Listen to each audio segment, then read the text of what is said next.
Oh, it's back. It's back.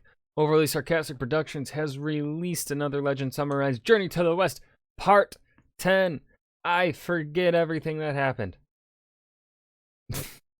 Before we dive in, make sure you go and check out the links in the description box below. I would love it if you join the Discord and follow me over at Twitch. Will the dragon that is a horse actually do something useful? Probably not. Who will the Monkey King piss off today?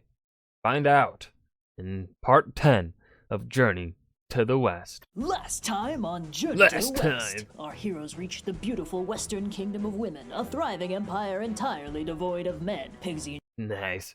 and Tripitaka found themselves temporarily inconvenienced when an ill-advised water break left them both expecting a whole world of reproductive pain. Sun Wukong retrieved the magic spring water to terminate their predicament, and our newly unburdened heroes gingerly trekked westward once more, soon finding themselves guest of the Empress herself, who became smitten with Tripitaka and arranged for them to be wed. Mere moments after the Monkey King Oh, I remember this. extricated Tripitaka from this political entanglement, the misfortunate monk was abducted by a vicious scorpion demoness with dastardly designs on his Buddhist buns. With the help of a Buddhist buns. celestial giant rooster, which I could have rephrased but chose not to, the scorpion demoness was defeated and Tripitaka was saved. Handily extricated from this empire of entanglements, our heroes are once more free to continue their journey to the west. So our heroes are trekking westward, and perhaps unsurprisingly, speed is becoming a bit of a concern with the gang. The journey has been progressing at, shall we say, a leisurely pace, and Pigsy tries to Hey, bud, you can just fly the rest of the way. I won't tell.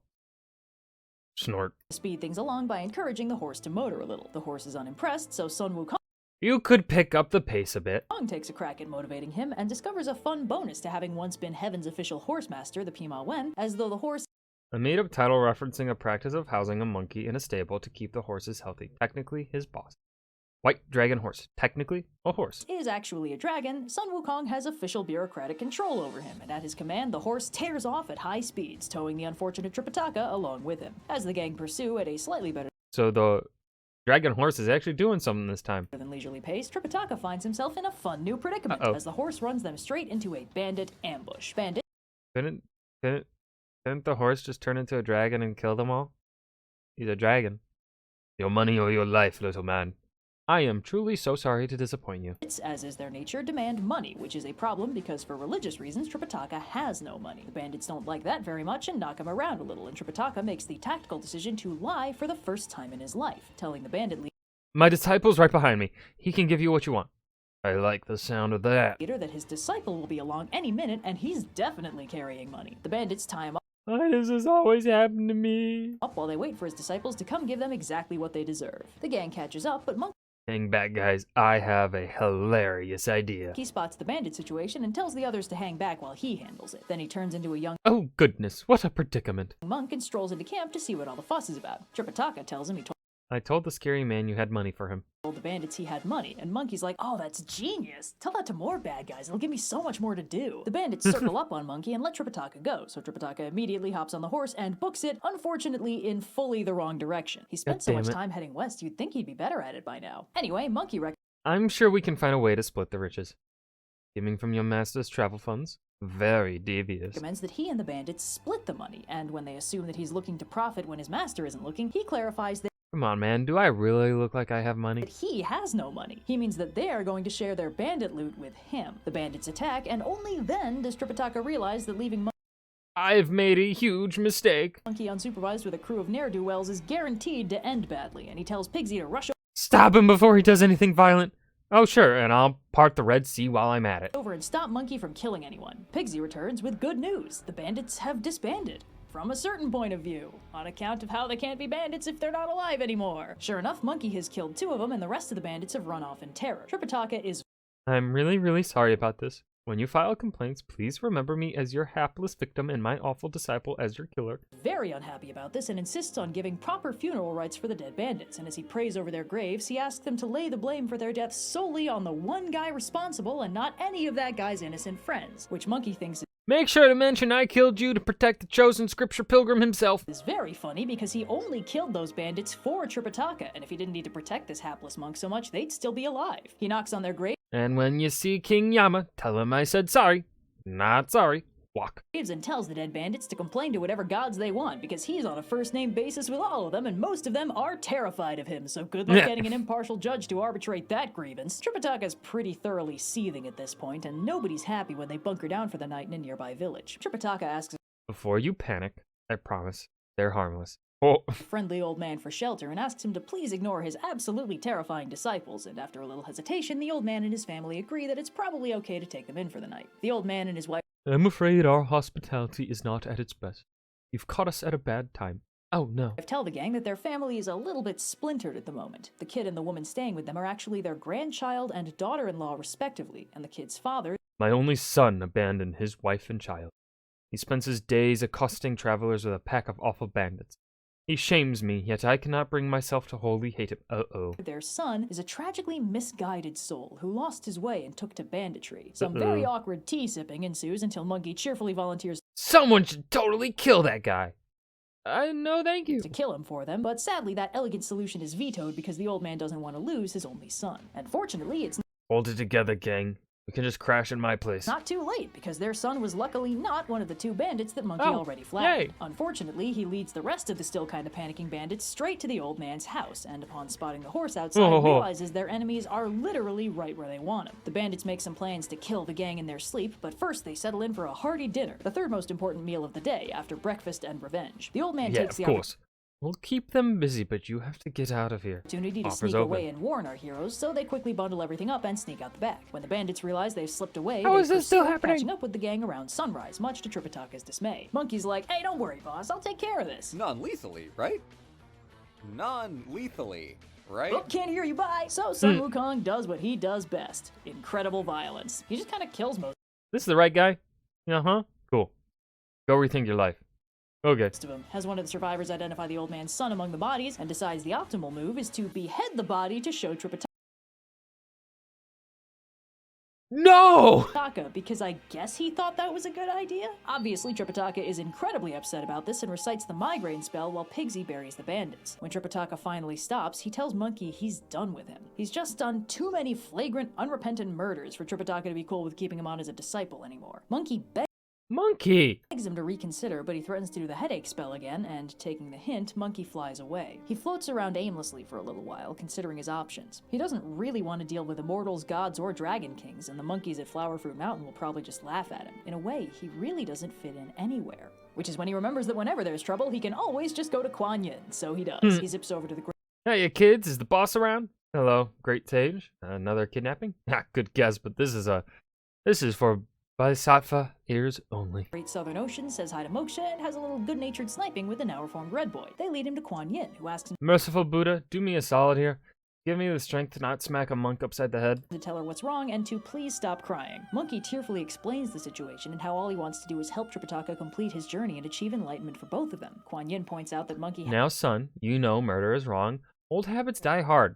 Harder than bad guys, anyway. had a lot of options for dealing with those bandits that weren't full-on murder, and he God agrees damn it, that he was Monkey. wrong, but he should have been given a chance to do better rather than just being fully exiled for his mistake. He plans to go to the Buddha Maybe the Buddha will let me go back to being a regular, devastatingly handsome monkey. Hold that thought. to ask him to remove the golden circlet that binds him to Tripitaka's quest, but before he can, Kuan Yin takes a quick peek into Tripitaka's future and tells Monkey that Tripitaka will be You won't believe this. Tripitaka is going to need rescuing soon. I thought the sun rose this morning. in great danger soon. What else is new? And he'll need Monkey's help to get out of it, at which point they'll reconcile and be able to move on with the journey to the west. Realizing he's not quite out of the story just yet, Monkey settles in and starts demolishing Kuan Yin's Ben & Jerry's supply. Meanwhile, Tripitaka, Pigsy, could you find some food and water for me? Let's manage our expectations here. We can't all cloud somersault. Sandy, Pigsy, and the horse are continuing westward, but Tripitaka's getting a little hungry and asks Pigsy to go find him some food. Unfortunately, they're in the middle of absolutely nowhere, so Pigsy flies pretty far afield and takes so long that To nurse breath and spirit, that's extraction. Feelings and nature are informed the same. Ailments arise from spirit and mind distraught. When shape and sperm fail, the way declines. 3 flowers fizzle in your labors vain.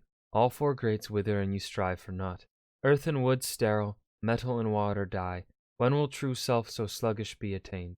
Stay right here, okay? I'll go hurry him up. Tripitaka composes a whole poem about how thirsty he is, which I'm told is a common problem after a bad breakup. Sandy follows Pigsy to hurry him up, and as I Tripitaka wouldn't is know. left sad and alone, suddenly, who should appear but Sun Wukong with a porcelain cup of ice-cold water. He offers Tripitaka I don't need your help. You are literally starving in the wilderness. the water, but Tripitaka absolutely refuses, denying that he could ever need his help. Sun Wukong What are you doing? You know you need me. says there's no way they'll reach the Western Heaven without him, but when Tripitaka tells him to get stuffed, Sun Wukong smashes the cup, But I never needed you. whacks Tripitaka, Whack. steals their luggage, and flies away. When Sandy and Pigsy return with some No! Ow, ow, ow, ow, ow. borrowed food and water, they actually think he's dead, but as Sandy tearfully cradles his body, he realizes he's just been knocked out. Tripitaka Son attacked me. And after you were so nice to him. recovers and tells them that Monkey attacked him and stole their stuff. They bring him to the house they got the Ooh, I'm gonna show him what for. Are you? Are you really? food from so he can recover, and Pigsy's fully on the warpath and really wants to go after Monkey, but Tripitaka points out that Pigsy has never ever beaten Monkey, so it'd probably Could you give him what for me? I could certainly try. be better if Sandy went instead, and if he can't get Monkey to see reason, he should go straight to Kuan Yin. He's learning. So Sandy flies to Flower Fruit Mountain and finds Sun Wukong The old dudes try to cheer him up by serving him tea in their beautiful snowy garden, and Monkey calls Pigsy an absolute cretin for not recognizing the beautiful tranquility of a fresh snowfall. But as they spend a beautiful afternoon drinking in the wonders of nature and also a bunch of tea, someone passing outside loudly mentions that the cold snap has frozen the solid, and that people are starting to actually walk across it to start the seasonal tradition of the Western Kingdom of Women, an empire of women that lives on the other side of the river. Well, if the river's actually frozen, that they can just walk across. No need for boat or a demon fight. So after weather, the horse, and a few lessons from Pigsy in snow, ice, traversal, our heroes settle along the river to continue their journey westward. Or at least that's the plan. Unsurprisingly, the demon has been reading their travel rescript aloud to a bunch of monkeys. When he asks what exactly Son, what are you? Interloper! he is doing, Wukong acts like he doesn't recognize him and has his monkeys seize Sandy and drag him before him. Sandy tells him that Tripitaka was wrong to exile him, and he understands why he's angry, and if he's not willing to come back with him to rejoin the group, could he at least return all their stuff so that they can continue their journey? At that, Monkey laughs and tells him he didn't take You think I'm some vengeance-addled matehead? You really don't know me. their stuff out of revenge. He needs it for his own journey to the west. After all, Do you have any idea what it's like watching him slowly stumble through a journey I could finish in seconds without him? I'm doing the world a favor by cutting him out. he doesn't need Tripitaka. He never has. He could do this whole journey by himself. And when he's done, he'll be remembered forever without any of those other chumps hogging the spotlight. He's just been doing his homework first to make sure he knows what he's getting into. Sandy says that All that may be true, but this is still Tripitaka's journey. that won't work. Tripitaka is the chosen scripture pilgrim, the reincarnation of Golden Cicada. Tripitaka has to be the one to deliver the scriptures. That's fine, says Monkey. I got my own. Sure enough, he Save me! I am lazy and hedonistic. I am also here. presents identical copies of the rest of the group. Tripitaka, the horse, Pigsy, and Sandy. Enraged at the sight of his doppelganger, Sandy leaps out and kills it, revealing it to be an ordinary monkey magically transformed. Sun Wukong is enraged and orders his army of monkeys to attack, and Sandy fights his way out and zips off towards the Southern Ocean to get Kuan Yin's help. Sun Wukong, I can't wait to play such a cool, strong character. You'd think that'd come up more. meanwhile, has the dead monkey fried up for dinner, picks a new monkey Oh, wait, what the fuck? They're monkey cannibals? What? to be his copy Sandy, and goes back to teaching them everything they'll need to know about their journey to the west. Sandy touches down in the Southern Ocean, marveling briefly at its beauty before heading in to talk to Kuan Yin and to Sun Hello, Sha Wu-jing. We've been expecting you. Nah, I thought he'd kick out Pigsy next. Wukong, who's just chilling. Sandy attacks him in a rage, Oh. and Monkey dodges around, a little confused, and asks him to please enumerate his Let's use our words first. grievances before trying to kill him about it. Sandy pumps the brakes and tells Kuan Yin that after Monkey's bandit murder banishment, he attacked Tripitaka, stole their stuff, hijacked the entire premise of the plot, and attacked Sandy with an army of monkeys. Kuan Yin tells Sandy that that's impossible, because Sun Wukong has been with her this whole time. What? She's been keeping a close eye on him, and he hasn't done anything even close to that. Sandy knows what he saw, so Kuan Yin tells him to The two of you should investigate. Destroy the imposter. take Monkey with him back to Flower Fruit Mountain to see what's really going on. Sandy is understandably Who's in my ding-dang mountain? suspicious the whole trip and doesn't let Monkey out of his sight, but when they reach the Aha! mountain, sure enough, they see a second Sun Wukong, identical in every way to the first. Monkey is enraged at the impersonation and charges in, demanding to know who would dare steal his face, his home, and his army of monkeys. The two Sun Wukongs begin a Oh man, that's a relief. I'm sorry I ever doubted you, son. Don't sweat it, buddy. He's talking to me, asshole. spectacular battle, and while Sandy is now reassured that the Sun Wukong who attacked Tripitaka was not in fact his trusted friend and comrade, but this imposter, he now has the new Uh-oh. You wish you were me, you handsome bastard. Flattery won't save you from my inimitable wrath. The problem that he can't tell which is which. Sun Wukong, or at least Tell Tripitaka it's the usual plan. Don't listen to him. It's my usual plan. one of them, tells him to go tell Tripitaka what's going on, and he'll lead the fight back to Kuan Yin so she can tell which one of them is real. As Sandy zips off, the monkeys continue to fight, shouting and insulting each other the whole time. Kuan Yin goes out to see what all the fuss I'll make you eat those words. It's all my nightmares at once. is about, and Monkey, or at least one of them, tells her that Sandy's Get a load of this poser. He can't even get my nose right. Big miscalculation, buddy. Kuan Yin can see right through you. eyes weren't refined and enlightened enough to tell which of them was real, but surely she'll be able to unravel this puzzle no problem. Kuan Yin and all the With moves that weak, you couldn't fool my non-existent grandma. You have to be blind as a stump to think you were me. bodhisattvas in attendance stare for a long time, evidently unwilling to be the first to admit that they have no idea which is which. Kuan Yin has them separated and tries the migraine spell, but it seems to affect both Oh. of them equally, and as soon as she stops, they start fighting again. You think it's so easy to get my scream right? Hamming up any harder and you'd be passing for Pigsy no problem. Well, hopefully the Jade Emperor locked up the good dishware. Kuan Yin says maybe the celestial warriors he fought when he wreaked havoc in heaven will be able to tell them apart, so they fight their way up to heaven and Hey Neja, tell this clown only I could have kicked your butt that bad. Drop this guy in the crucible, Lao Tzu. I bet he melts in a fill the day. gods in on what's going on. But they have no luck either, and the Jade Emperor has them Out! I can't take you anywhere. The real me would have known that already. shoot out of the hall before they wreck the place, and the monkeys take their cartoon cloud of violence back down to Earth to go see Tripitaka. Speaking of whom, A second Sun Wukong, and this one's a real jerk. The perfect disguise. Sandy makes it back to the others and fills them in, and Tripitaka is very upset to learn he wrongly blamed Monkey for attacking him when in reality it was a demon in disguise. They hear a commotion I hear this creep gave you a hard time. Oh, that's real cute. He won't fall for that twice. outside and see the two monkeys still locked in a furious mirror match, and Pigsy, Hey, wanna put this on hold and just slap Pigsy around? Oh, you sweet talker. Hang on, buddy. Help is a coin flip away. who's wanted nothing more than a chance to really deck Monkey in the face and sees this as an absolute win, immediately flies The tight fillet spell should reveal the fake. No, wait. We already tried that. up to quote-unquote help. After trying the migraine spell one more time, which continues to not help, the monkeys go back to Sure showed him.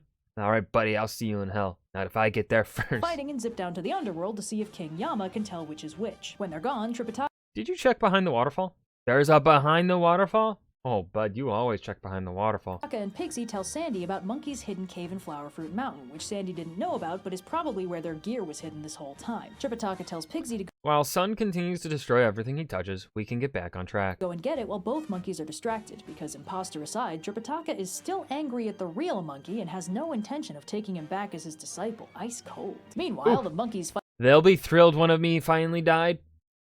Like the 10 Kings won't recognize your Nothing Our Store brand. their way into the underworld, absolutely panicking the ghosts, and head for the Ledger of the Dead, hoping that it'll be able to clarify things. Unfortunately, there's no Can't believe I'm facing consequences for my own actions. Well, I can believe I cunningly screwed you over 500 years before we met. entry for fake Monkey King, and the whole thing is a little screwy anyway on account of how Monkey himself sabotaged the ledger that one time, so all the documentation on monkeys worldwide is completely borked. However, there is actually an option. King Yama calls forth Di Ting, a monstrous dog-like being capable of telling true from false. Di Ting Ooh. listens carefully and actually gets something. He says he knows the name There is a problem. Just one. of the false monkey, but he can't say it, and they can't help in capturing it. See, the problem is the We are in very real danger, and the truth will destroy us. identity may be false, but the power is real. The false monkey is actually as strong as the real one, and if he were revealed here, he might absolutely demolish the underworld in retribution. Di Ting says the Buddha can Oh, great! Tripitaka complained for weeks last time I speed ran this.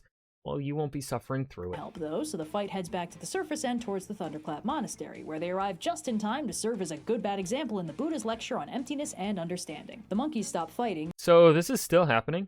I am officially out of ideas. I see the problem. He's talking about you, only because Problem is my affectionate nickname. kneel and explain the situation. Kuan Yin also rolls up to corroborate their story and explain that she couldn't tell them apart, and neither could all the gods in heaven and the underworld combined. The Buddha explains that the problem they're running into is that none of them know everything. He says that in the universe there are 5 kinds of immortals: celestial, earthbound, divine, human, and ghostly, and 5 kinds of creatures: short-haired, scaly, hairy, winged, and crawling. However, in the whole universe there are 4 spiritual primates that do not fall into any of these 10 categories. categories. The first is good old Sun Wukong, the intelligent stone monkey who knows transformations, recognizes the seasons, discerns the advantages of Earth, and is able to alter the course of planets and stars. Then there's the red-buttocked baboon, with knowledge of yin and yang, and understanding of human affairs, and the Red butt horse monkey. ability to avoid death and lengthen its life. Then there's the long-armed gibbon, who can seize the sun and moon, shorten mountains, distinguish auspicious from inauspicious, and manipulate planets and stars. That's fucking and finally, there's the six-eared macaque, a nearly omniscient being with very sensitive hearing, knowledge of past and future, and comprehension of all things. With all this laid out, Buddha declares that the false monkey, who is clearly aware of distant events in order to maintain his disguise, must therefore be the six-eared macaque. The macaque, now exposed, freaks out and tries to run, but he's quickly surrounded, and when he turns into a bee to try and escape, Buddha traps him under his golden alms bowl, revealing his true form. Sun Wukong, enraged at what the six-eared Another conflict resolved by thoughtful understanding. macaque put him through, kills it, which upsets the Buddha, but What? 4. Monkey He was an endangered species. I'll say. Pissing me off that bad is about as endangering as it gets. points out he was guilty of assault and robbery anyway, and any court would have had him executed regardless, which I guess is better. Anyway, with the It's time to return to your master. Or maybe I could just wait for him here. false monkey situation officially dealt with, the Buddha says it's time for Sun Wukong to return to Tripitaka. And while Wukong is convinced that he'll never take him back, Kuan Yin goes with him and Just checking. Do you think you're a better judge of character than the Buddha himself? Of course not. Thank you, ma'am. Okay, cool. Say something only the real son would say. Even if I was the fake, even if I was the fake, you'd be powerless against me. Cool. very kindly informs Tripitaka that the Buddha himself says he was wrong to kick out Monkey, and if he actually wants to survive the journey, he'll focus on helping Monkey become a better Buddhist and disciple rather than just kicking him out at the first sign of trouble. Tripitaka takes the hint Can you imagine using omniscience to follow our adventure?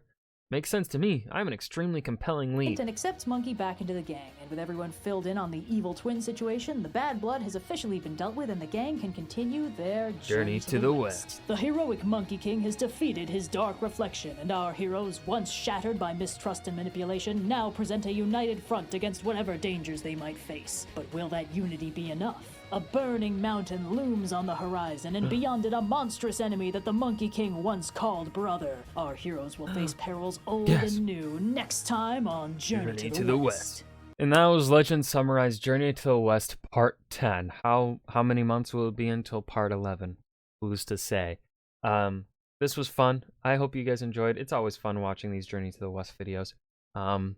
So remember to hit that like button and subscribe for more. And I will see you guys in the next video. Peace.